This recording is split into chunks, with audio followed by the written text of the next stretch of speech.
Hi guys. Please welcome Alison and Alana here from the movie. My name's Tony Perrottet. I'm a writer based in New York, and I'm going to lead the Q&A. I'm from Australia originally, and continental name.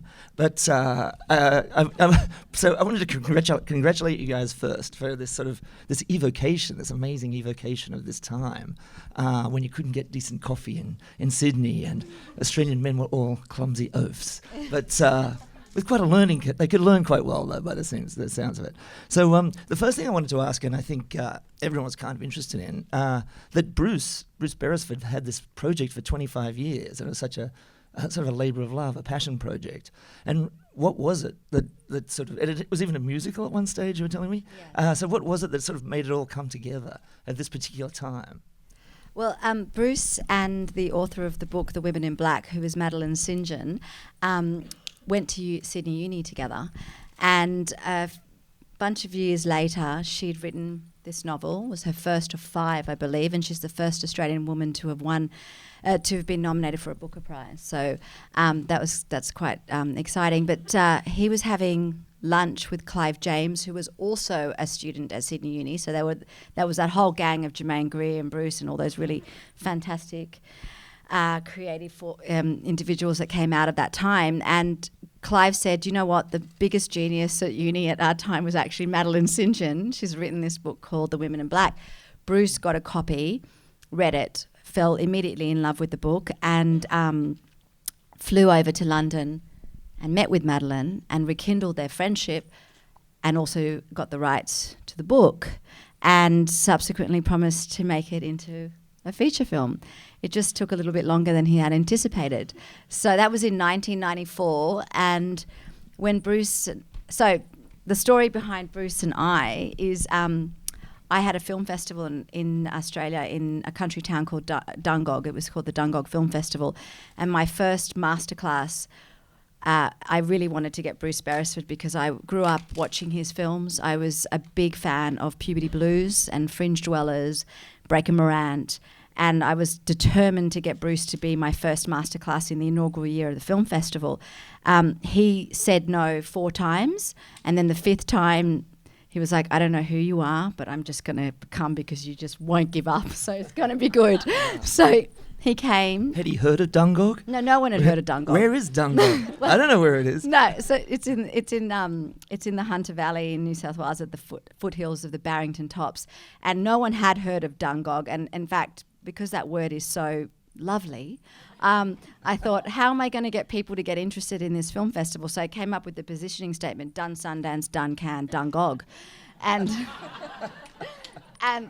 it worked. As you can see, it does it straight away. And of course, so first year Dungog, I had this party train. So CountryLink used to sponsor the festival, and we had a party train that would go from Central to Dungog. And I got Bruce on the train. And I hadn't met him yet, and he just got my emails and my persistent, annoying voice. And he got off the train and he handed me a copy of The Women in Black, and he said, I'm making this movie with Sue Milliken, and I want to give you a gift of the book. So that was in 2007, and then and I read the book and was completely taken aback because Magda, who was played by Julie Ormond, who I'm sure you were all as in love with as I am. She just does an extraordinary job and such an incredible character. But I really felt my life was similar to hers because I spent my whole time going to the Commonwealth of Australia. And that's what, that I feel this passion for Australia and Australian film, which is hence why I do a film festival in Dungog. Oh. So in the end, 9 years later, Bruce came and said, I still haven't made this film. And and by this stage, Madeline had unfortunately passed away. And he said, I'd promised Madeline that on her deathbed, I would still make this film. Would you be interested in getting involved? And so then I got on board, and together, we got the film up. And I always said to them, hey, you needed an immigrant in the tent, because Sue and Bruce, of course, are Anglo-Saxon Australians. So I was like, well, you need the migrant to join the team. Wow. Now you got it all. So that's how it happened. Ladies and gentlemen, the Dungog Film Festival, crucible of creativity in Australia. It was. It really was. Wow. Alison, the question for you is like, Bruce Beresford, we were talking about iconic directors before, some Linklater guy, I don't know. But Bruce Beresford, when I was growing up in Australia, he was such a force, such a sort of a, Breaker Morant and all the other things. So it was one after the next. And what was it like to work with it? Was it vaguely terrifying? It was completely terrifying, but super fun once I kind of relaxed and realised that he's just a really normal, cool, cheeky genius. And it was just a brilliant experience. He's super collaborative, really, it was fun. I was blessed. Wow. And on a sort of a touristic level, I was curious about the sets are so beautiful in the movie. There's so many great interiors. And I was kind of wondering, was it all really shot in Sydney, or was some of it shot in that hellhole of the south, Melbourne? Some of those cafes look so great. I didn't shoot anything in Melbourne.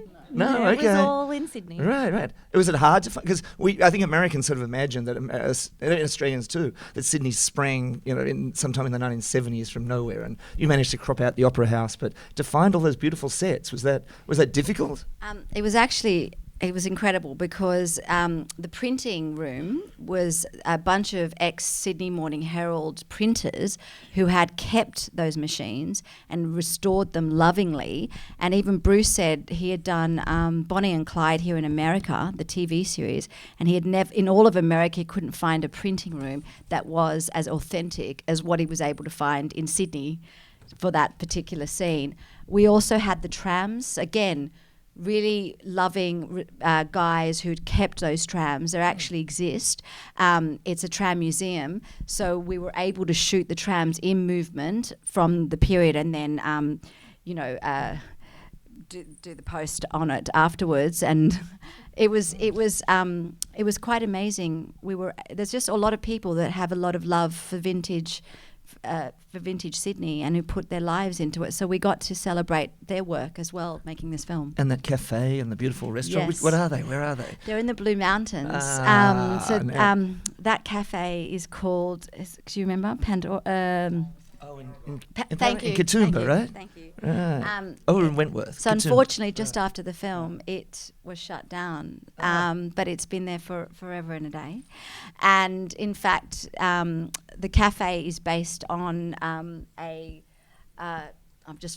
slipped my mind. A bit jet lagged, guys. But it's based on a cafe from the time, and I met with the owner of the brand at the time, and he allowed us to use all the sort of cups and the sauces and the branding and the menus, and he was living quite close to where I live, and I had to go over to his house and say, excuse me, would you sign off on us using all of this stuff? And he had them in cabinets, and I took photos of everything. So we actually were very blessed on this film to be able to access some fantastic locations and to celebrate the history of that we have.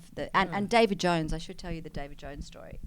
Tell the David Jones story. Sorry, but it's a good one, because obviously, for those of you who know, this is set based on the David Jones, essentially. And my production designer said to me, you really need to get me the 7th floor of the city David Jones, of the Market Street David Jones, because I don't have a plan B. So the 7th floor was a floor that was where the cafe used to be, and where they used to have basically all the couture stuff. So anyway, it hasn't been changed since 1920 or something. And I tried to get David Jones for a year. I was going after David Jones, and I was working through the PAs and working my way slowly up to the COA till they could actually let us shoot there. It was 3 weeks before we started shooting. I finally got the meeting, and we presented the film, and I was like, you need to get on board. And luckily, the CMO, the marketing director at the time, was he saw what the opportunity was. But as it always happens, they were now renovating that floor for the first time in 100 years. And it was happening in 2 weeks' time, and they had builders and all of the schedule set, and they were like, this is an impossibility, and I'm like, we've got to make this possible. So somehow they renegotiated all their building contracts, and they made it possible for us to move in and shoot there for one day. And it's the bottom floor at the beginning that you see at the film, and as the art department was walking out, taking out the last bit, the builders were moving in. And we actually got to, so you'll never see that floor in David Jones like that again. So it was a very incredible. So it's historic on every level. Every there level. You go, preserved. and Alison, I guess one of the things that's very interesting, it seems very sort of a sweetly nostalgic sort of movie on the surface, and yet there's so many things going on, immigration, women's issues, whatever. Is that what drew you to the project? Absolutely. Patty's journey, her journey primarily is the relationship and like the issue which I'm sure we all have had of finding yourself within a relationship, finding your voice, and also like the sexual liberation of females and not being afraid to say what you want. And that was kind of exciting, to kind of look at a marriage and work out, because they're in love, obviously they love each other very much, but it's just that way of men from Mars, women are from Venus, and how the hell do we talk to each other? So that was kind of exciting. And Australian men are from Jupiter, right? Australian men are from like another galaxy. But it was really exciting to be part of something that touches on such relevant current issues like female voices and the fear of immigration and things that we don't know, with such a soft, gentle hand in such a beautiful costumes and settings and stuff. And ravishing to look at, Right. yeah. Well, I know we only have limited time. I think someone's waving at me over there. So we've got time for a few questions from you guys. I'm an expat, I guess, living here in New York. I'm missing Sydney so much watching that film, but I loved it. And in New York is a melting pot of people from all over the world. I think so many people can identify with being an immigrant or whatever. I just thought it was just a good feeling film, and that's so relevant these days. I loved it. Oh, thank Absolutely you. loved it. Thank you. Have you got a distributor?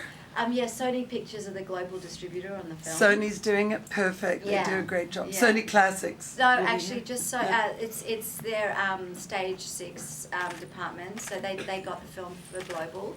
So we don't know yet what the distribution plan is, but it will come here in some shape or form soon. I think it should, and I'm writing a blog. I will certainly talk Thank about you. it. No, yeah, it's exciting. Okay. I mean, people respond. They've really touched by it, and I always say.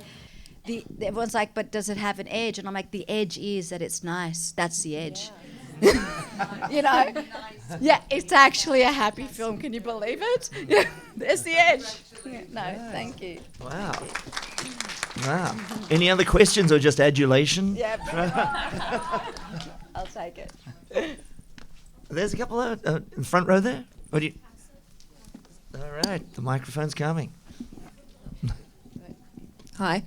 My question is about the cast, because as everyone kept on coming on screen, it seemed like it was more and more just like a Rolodex of Australian talent that we all recognise and love and know. How long did it take you to engage all of the cast, and was it a case of you found it easy to engage them, or did you kind of have to fight for some more than others? It's really difficult casting a film. That's without question one of the hardest parts of the filmmaking process, and probably the most torturous. I'm not even going to pretend. It is about convincing your partners, your distributors, what's going to work from a marketing point of view, what's going to work from an audience point of view, what's going to work from a creative point of view, and it's finding that balance. We are really lucky. I think we nailed the cast on this film. I hope you all agree, but everyone felt very authentic and very real. But it was a long and painful process, and it is that whole thing about pleasing lots of different people for different reasons and finding a way to make that work. So we got there in the end, but it's kind of where the film gets you. It's where it can either fall over or get up. It's all in the casting. It's a very, very important process, and the only thing that kept me going was just like, we'll find someone, we'll make it happen, it's gonna happen, you know. And you just have to keep going and just believe that the film will get there eventually. But we were very lucky. We've got a perfect cast. Had you guys met before? Or No. No. But we are good mates now. Now, could you pass the mic to just right behind you? You already got it. Come One on. step ahead.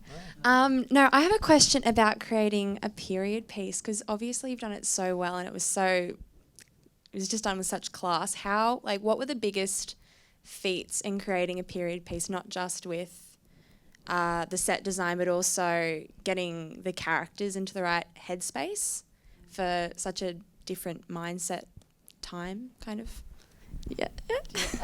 I listened to the top 20 of the week of Christmas 1959 and had a little Paddy playlist. But I think it's also, I mean, there are certain, like the way you act and the way you were expected to act as a female, and the costume helped a lot. Like that underwear, my God, there's no way I could sit like the way I'm sitting right now. It's like you're up like this, and that in itself gives you a different kind of character, I guess. But it's also like we all go through the same stuff, like regardless of the year. But articles, music, that kind of stuff was what I did. What did you do? I think what we had on our side was Bruce and Sue know this period so intimately. So we were very lucky to have two people that knew exactly what was happening in that time. It was in their DNA. So they brought a lot of authenticity. They knew it was so easy with that when they were directing when they were talking to the different heads of departments. Both of them knew what they were looking for, and they knew what was authentic. And I think that helps a lot. So we were lucky there. Yeah. On that note, well, thank you guys. I think we people seem to have liked it. Right. So thanks a lot, guys. Well, Thanks for coming. yes.